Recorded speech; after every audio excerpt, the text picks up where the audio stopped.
Magandang umaga mga kaibigan. Pupunta tayo ngayon Quezon City. May balita na may bubok sa may Ninoy Aquino Wildlife Park.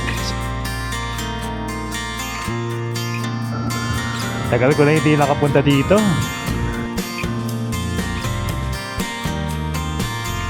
So yung task natin ngayon is hanapin yung site kung nasa yung Puago.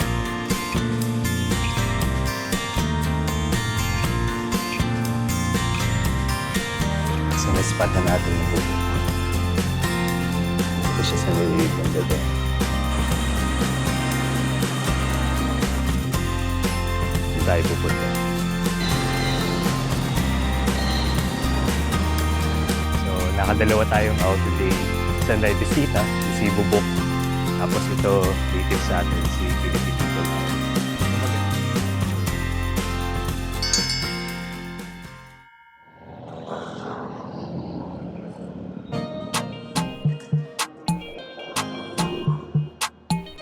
Alright. Magandang umaga, namaste mga kaibigan. So medyo busy na yung street Friday morning. After na holiday dito sa Pasig, Pasig Day lang kahapon. Heading tayo ngayon sa Quezon City.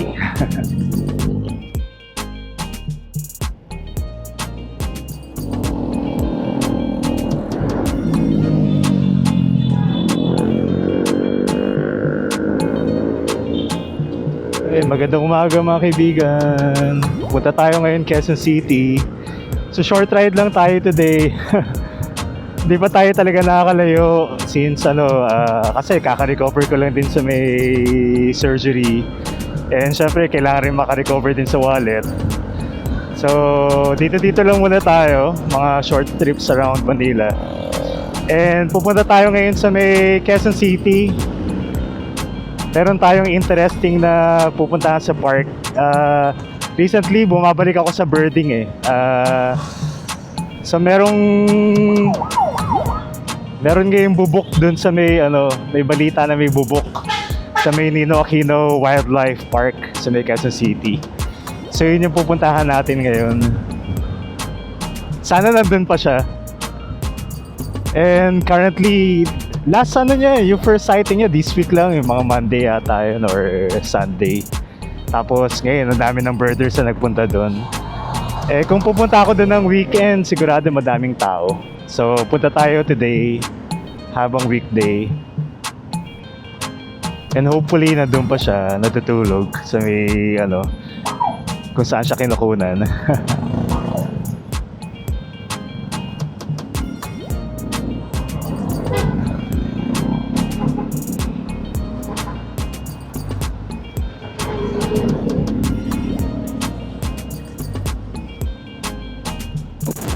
Pasok na tayo na EDSA.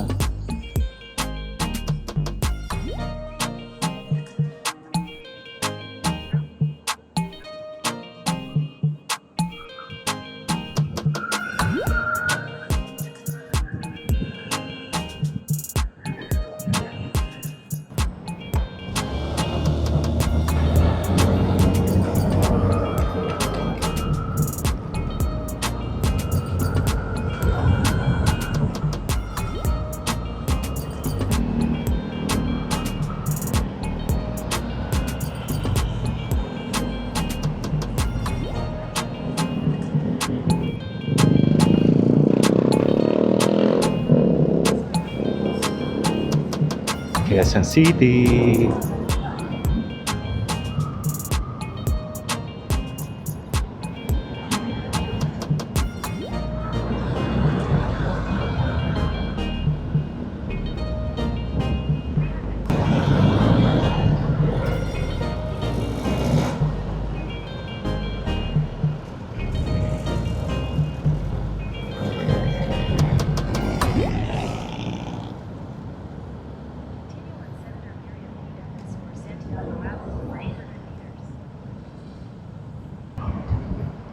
So, dito na tayo sa may Ninoy Aquino. Dito lang tayo sa may right side, sa may parking area nila.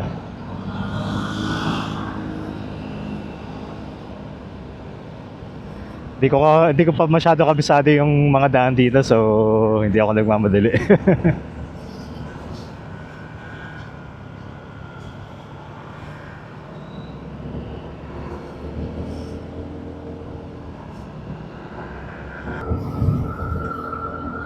Tagal ko na hindi nakapunta dito. Hindi ko na matandaan yung last time na pumasok ako dito sa Ninoy Aquino Wildlife Park. Pre-pandemic pa yata.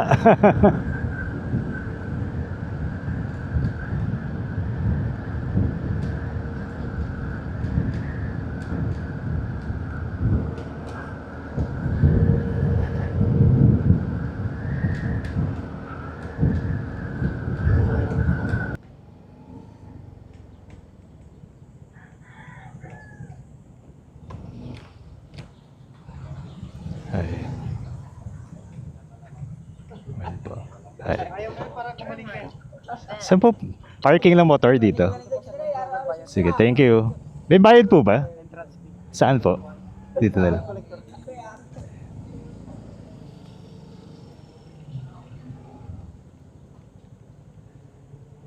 Ayan, very organized. Meron silang motorcycle parking dito. Turn left.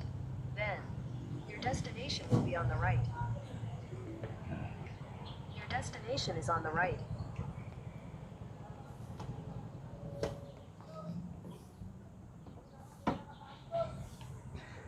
Alright, andito na tayo. So yan, nakabayad na tayo ng ating motorcycle. 20 pesos yung parking fee. Tapos, ang liit naman ng ticket nila. 30 pesos yung entrance fee for the DNR. Nakapark tayo maayos. So yung task natin ngayon is hanapin yung site kung nasan yung Coago. Since madaming photographer naman nagpupunta dito, I'm sure kung saan nandun sila, nandun yun. So hanapin natin kung saan yung yung mga photographer. Nagtitipon. So yun, nagtanong-tanong ako. Sabi daw, malapit daw dito sa area na to. So may bandang CR. So yun, may mga tao dun, I guess. Nandito yung bubuk. So yun, may isang photographer na dito. I guess nandito siya sa may area.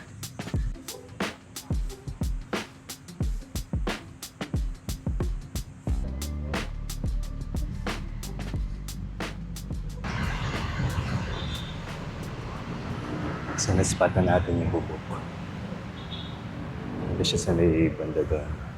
Sa taas.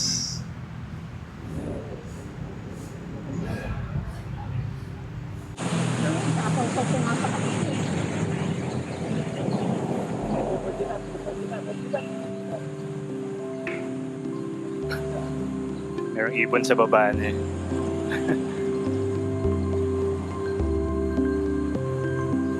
May tumalas din ang harap niya kaya tumigas. Oo, may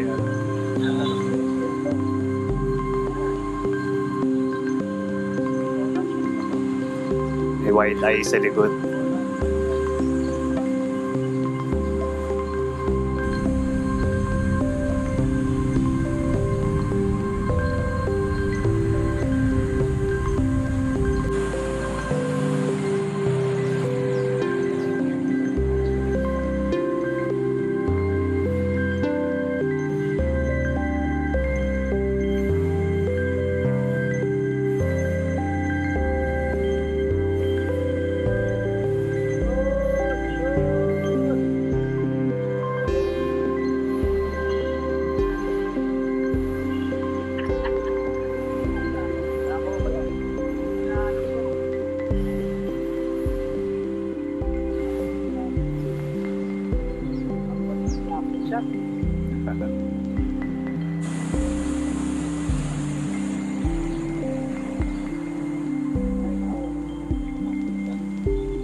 Nagbangon tayo ng pandesal. Pati kape.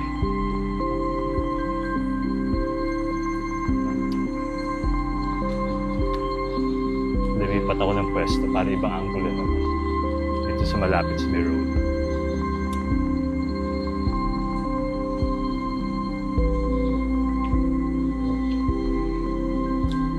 Nice din kasi sabi ng mga birder na medyo ilang araw na bumabalik dito. Very active daw siya ngayon. So, nakita natin siya na dilat, nagpe-preening, tapos minsan nag-stretching pa siya. Nakakatuwa. Meron pa daw isang Philippine Eagle Owl malapit. So, mamaya puntahan natin siya sa kabilang side. Daming ibon dito. So, yun siya ngayon. Parang natutulog ulit siya. Kanina very active siya. Eh, nakapikit na naman. Ayan. Tumitingin-tingin ulit siya sa paligid. Tapos pikit ulit. Ingayin natin sa mga dumadaan ng mga sasakyan.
So, babay muna kay Bubok. Yan. So, nakakatuwa na makita siya dito. Pinagkakaguluhan siya kasi hindi naman siya usual na hindi siya endemic sa Philippines. And bisita lang siya dito. Ayun. So, from the Bubok, pupunta tayo sa isa pang isa pang quago, isa pang owl. Philippine, naman siya, eagle owl. So, native siya dito sa atin, sa Pilipinas naman.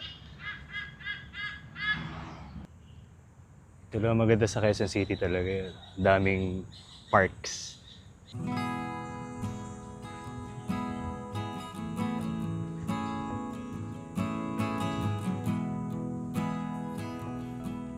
So yun yung dugong, yung balyena. So around this area, nandito naman yung Philippine Eagle Owl. So yun na sila. Tayo pupunta.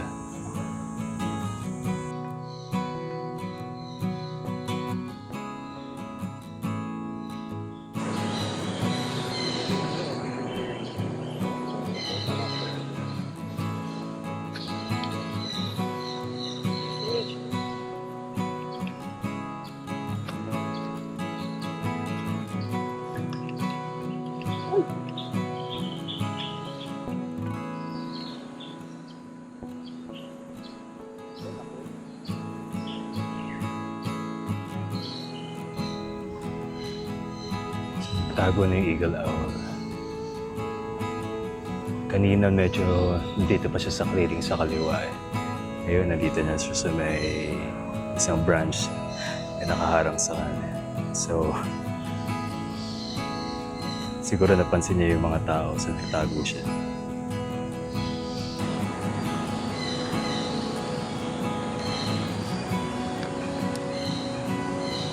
Ganda na siya ng pwesto. Kita na siya.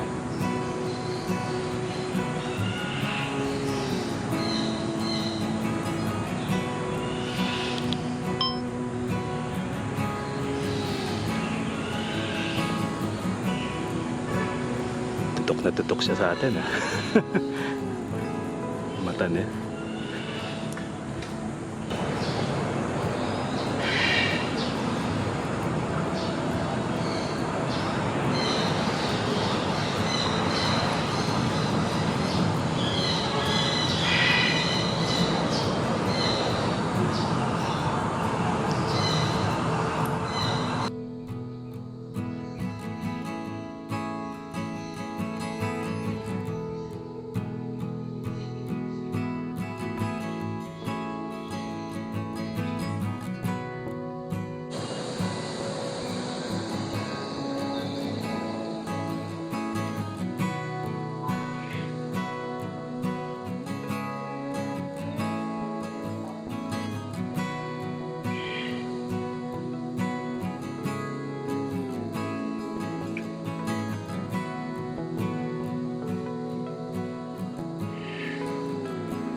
Ayan, so nakita niyo na si Philippine Eagle Owl.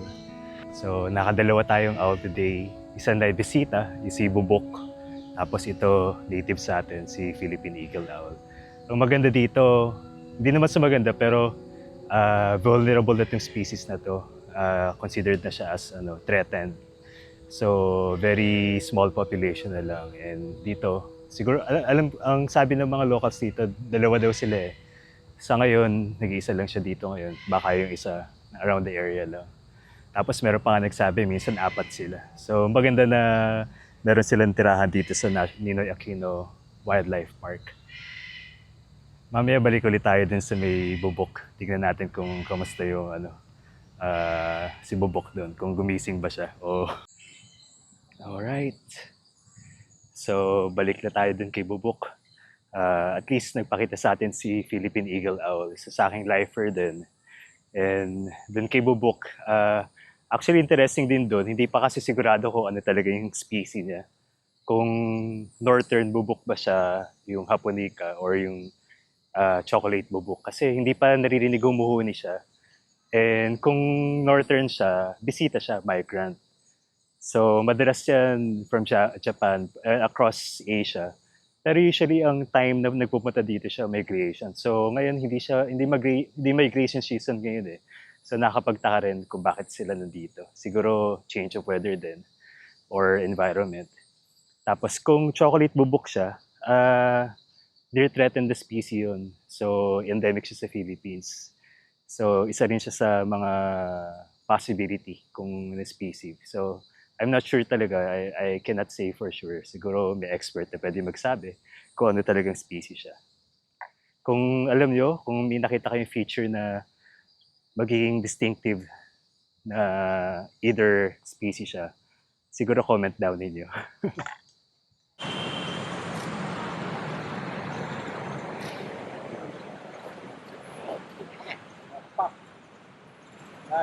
Waiting.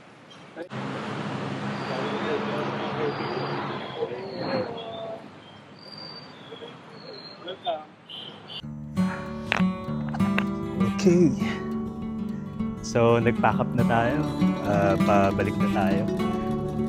It's already 11:17. So, paalam na ako sa ibang mga kasama natin. May mga familiar faces tayo na kasama today. Sila Chris, sila Jeric. Si Jeric yung nakasama ko lang last weekend sa Infanta. Tapos, nakakatawa rin yung birding community dito. Very respectful sila. Mababait. Talagang, they share kung saan yung mga nakikita, magagandang angulo. Nagbibigay rin sila ng space kung kailangan. So, punta kayo dito habang nandito si Bubok.